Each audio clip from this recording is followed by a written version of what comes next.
Halo, Assalamualaikum warahmatullahi wabarakatuh. Perkenalkan, nama saya Susianti. Saya dari SMP Negeri 2 Suranenggala, Kecamatan Suranenggala, Kabupaten Cirebon, Jawa Barat. Hari ini saya akan membawakan video pembelajaran yang berjudul Generasi Muda Sadar Pentingnya Pajak dalam APBN. Mari kita simak videonya. Kita mulai pembelajaran hari ini dengan mengenal apa itu APBN. APBN adalah rencana keuangan tahunan pemerintahan negara yang disetujui oleh Dewan Perwakilan Rakyat. Mengapa dikatakan tahunan? Karena APBN ditetapkan setiap tahun oleh undang-undang dengan masa keberlakuan 1 tahun, yaitu mulai dari tanggal 1 Januari sampai dengan tanggal 31 Desember. APBN sendiri terdiri atas 3 komponen utama, antara lain: satu, anggaran pendapatan; yang kedua, anggaran belanja; dan yang ketiga, pembiayaan. Sebelum menjelaskan tujuan APBN, kita perlu memahami apa saja fungsi APBN. Berikut adalah fungsi dari APBN. Yang pertama, otorisasi. Hal ini berarti anggaran negara berfungsi menjadi dasar untuk melaksanakan pendapatan dan belanja pada tahun yang bersangkutan. Fungsi APBN yang kedua adalah perencanaan.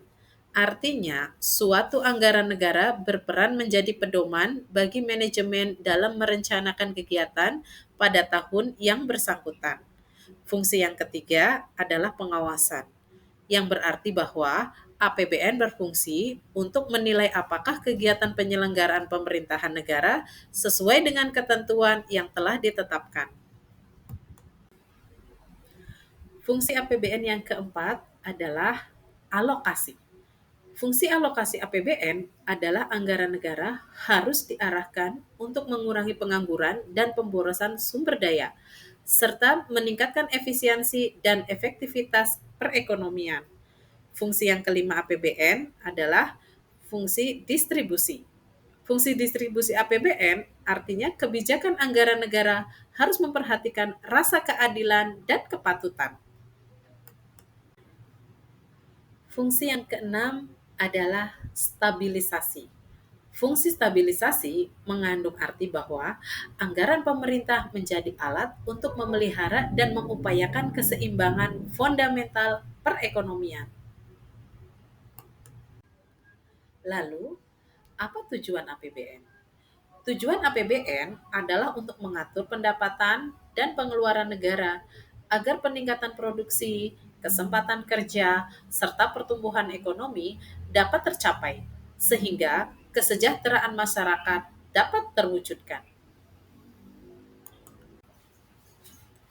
Selain itu, tujuan APBN antara lain: satu, meningkatkan pertumbuhan ekonomi masyarakat; yang kedua, sebagai pedoman penerimaan dan pengeluaran negara dalam melaksanakan tugas kenegaraan agar dapat meningkatkan pertumbuhan ekonomi; yang ketiga, meningkatkan produksi dan kesempatan kerja agar kesejahteraan rakyat terpenuhi; yang keempat, meningkatkan transparansi dan pertanggungjawaban pemerintah kepada DPR dan masyarakat luas; yang kelima, meningkatkan koordinasi antar bagian dalam lingkungan pemerintah.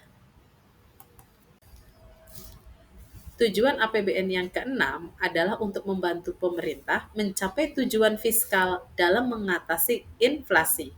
Yang ketujuh, menciptakan efisiensi dan keadilan dalam menyediakan barang dan jasa publik melalui proses yang lebih prioritas. Yang kedelapan, memungkinkan pemerintah memenuhi prioritas belanja. Lalu, dari mana sumber APBN? APBN memiliki 3 sumber. Yang pertama, dari pajak. Beberapa jenis pajak diantaranya adalah pajak pendapatan, pajak pertambahan nilai, pendapatan cukai, pendapatan bea masuk dan keluar, pendapatan pajak bumi dan bangunan, dan pendapatan pajak lainnya. Yang kedua, dari penerimaan negara bukan pajak. atau BNPB. Dan yang ketiga, dari hibah. Nah, dari pemaparan tadi dapat kita simpulkan bagaimana pentingnya APBN dalam mendukung pertumbuhan ekonomi dan kemakmuran rakyat. Ayo kita dukung APBN. Salah satu caranya adalah dengan mentaati pembayaran pajak, karena pajak merupakan salah satu sumber pendapatan APBN terbesar di negara kita. APBN maju menuju rakyat makmur dan sejahtera. Demikian video pembelajaran kali ini, semoga bermanfaat. Terima kasih. Wabillahi taufiq wal hidayah. Wassalamualaikum warahmatullahi wabarakatuh.